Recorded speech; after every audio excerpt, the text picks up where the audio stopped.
1958년 대한민국의 한 외양간. 덕길 아버지, 꼭 그렇게까지 해야겠어요? 수고 없으면 농사는 어떻게 해요? 그럼 동길이도 우리처럼 평생 못 배우고 못 살면 좋겠어? 손은 팔 거니까 앞으로 아무 말도 말어. 아이 동길 아버지, 한 번만 다시 생각해봐요. 아, 이 사람이 진짜. 아, 이 사람이. 동길이는 무슨 일 있어? 아침부터 왜 눈물 받아요? 동길 아버지가 동길이 대학 보낸다고 소를 판다잖여. 한 마리 뿌린 소를 판다고? 그럼 농사는 어쩐디야? 그러니까 말이여. 아이고, 자식이 웬수야 웬수. 아들의 학비를 마련하기 위해 소를 팔려는 남자. 그런데 몇 달 후 동길 아버지, 안녕하세요. 소 판다더니 소 아직 있네? 동길이 대학 떨어졌어요? 아, 떨어지긴요. 벌써 대학 다니겠는데요. 에? 소도 안 팔고 그 많은 입학금을 어떻게 마련했대요? 요새 누가 소 팔아서 대학 보내요. 다 방법이 있죠. 더 이상 소를 팔지 않아도 된다고 말하는 남자. 과연 어떻게 된 일일까?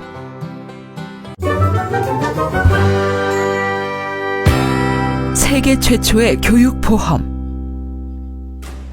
1950년대 후반 대한민국 경제는 3년여에 걸친 한국전쟁의 여파로 인해 피폐해질 대로 피폐해진 상황이었다.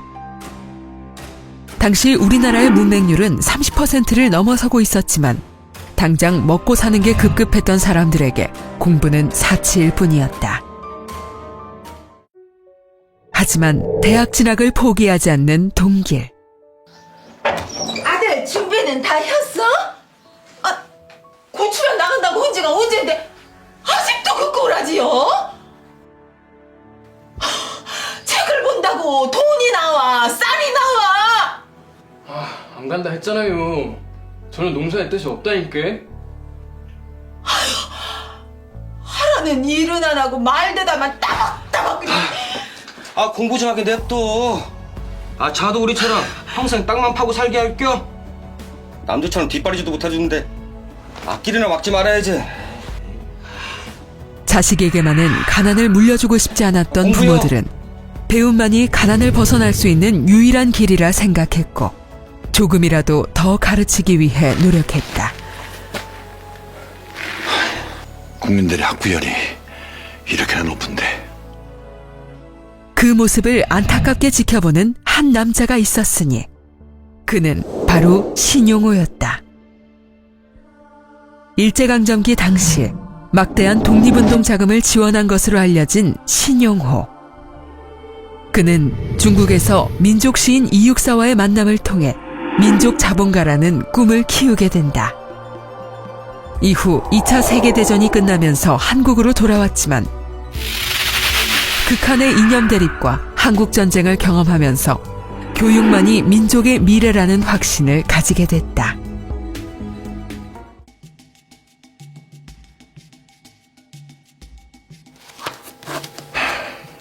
지금 우리나라가 처해 있는 어려움을 극복하려면 교육을 통해서 인재들을 양성해야 해. 많은 학생들이 돈 걱정 없이 공부에 매진할 수 있는 방법은 없을까? 학비를 대줄 수도 없는 노릇이고. 가만. 그러면 되겠네.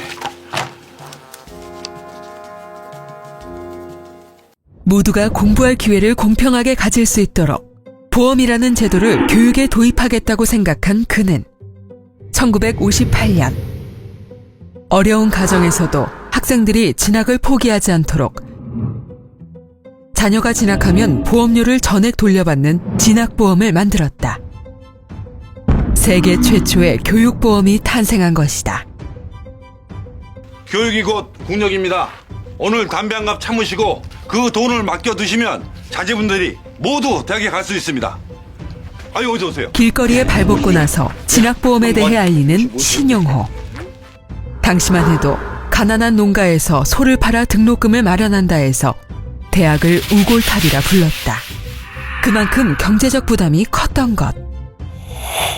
1957년 지방의 한 사범대학에서는 전교생 850명 중 524명이 등록금을 내지 못해 무더기 제적을 당하는 일이 벌어지기도 했다.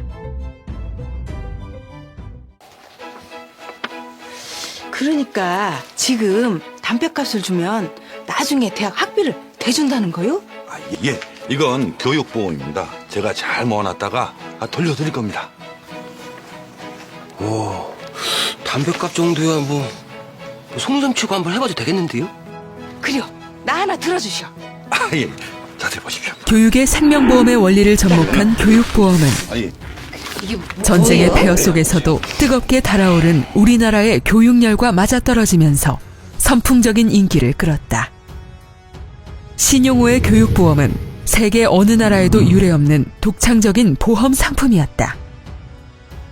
교육보험은 이후 30년간 약 300만 명에 이르는 학생들에게 학자금을 지급했고, 교육보험 혜택을 받은 수많은 학생들이 상급학교에 진학해 경제성장의 주역으로 성장했고, 학부모들이 맡긴 보험금은 민족 자본이 되어 도로, 항만 등 국가기관산업 구축에 이용됐다. 하지만 1990년대 의무교육이 확대되고 소득이 늘면서 교육보험의 인기는 시들해졌다. 다양한 보장성 보험 상품이 등장하고 시중금리가 낮아진 것도 이유였다. 교육보험이 세상에 태어난 지 25년이 되던 해, 교육보험의 사회적 경제적 효과를 인정받아 1983년 세계보험협회로부터 보험의 노벨상으로 불리는 세계보험대상을 한국인 최초로 수상하며 보험의 대스승으로 추대됐다. 1996년에는 세계보험 명예의 전당에 이름을 올렸으며 1997년에는 그의 공적을 기리기 위해 신용호 세계보험 학술대상을 만들었는데, 이는 한국인 이름으로 전 세계 보험학자에게 수여하는 유일한 상이다. 미래에 일어날 수 있는 사건, 사고에 대비해 경제적, 심리적 안정을 지원하는 보험. 시대의 변화와 소비자의 요구에 따라 보험의 종류도 날로 다양해지고 있다. 병원비를 쓸 때마다 돌려받을 수 있는 의료실비보험은 대부분의 국민들이 가입한 보험으로 제2의 국민건강보험이란 별명을 가지고 있고, 투병 중인 환자나 암으로 사망한 환자에게 지급되는 암보험은 국민 10명 중 6명이 가입하고 있다. 국민연금관리공단에 따르면 50대 이상 노후의 적정 생활비는 월 237만 원, 일을 할 수 없는 노후를 대비해 연금보험 가입률도 증가하고 있다. 최근에는 시대의 흐름에 맞춰 독특한 보험들도 등장하고 있다. 드론이 사고로 파손되거나 조작 오류로 인해 타인에게 피해를 입혔을 때 보장해주는 드론 보험, 결혼 준비 과정에서 발생할 수 있는 리스크를 보장하는 웨딩 보험, 반려동물 시장 규모가 1조 8천억 원에 달하며 반려동물의 수술 및 입원 때 의료비를 지급하는 펫 보험도 등장했다. 2017년 세계적인 보험사 스위스리에서 발표한 시그마 보고서에 따르면 한국의 총 납입 보험료는 1,812억 1,800만 달러, 한화로 약 193조 9,939억 원으로 세계 7위를 기록했고, 국민 1인당 보험료로 연간 377만 원을 지출하고 있는 것으로 조사되었다. 이거 한 달 보험료가 만만치 않네. 와, 우리 보험이 이렇게 많아? 몇 개 해약해도 되겠다. 아유, 모른 소리 하지 마. 이건 실비니까 꼭 있어야지. 우리나라는 암 사망률이 높잖아. 암보험도 있어야지. 그리고 우리 노후 생각하면 연금보험도 있어야지. 다 필요한 거야. 깰 게 어딨어.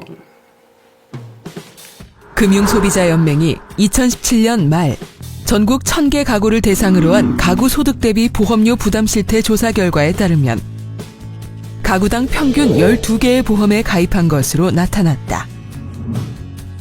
다수로부터 보험료를 각출해 미래에 어떤 문제가 생겼을 경우 쉽게 회복할 수 있도록 도와주는 사회적 순기능을 하는 보험. 그러나 전문가들은 중도 해지 시 원금 손실의 위험이 있는 만큼 보험 상품에 대한 정확한 이해와 자신의 경제 상황 등을 감안하여 신중하게 보험에 가입하는 것이 중요하다고 말한다.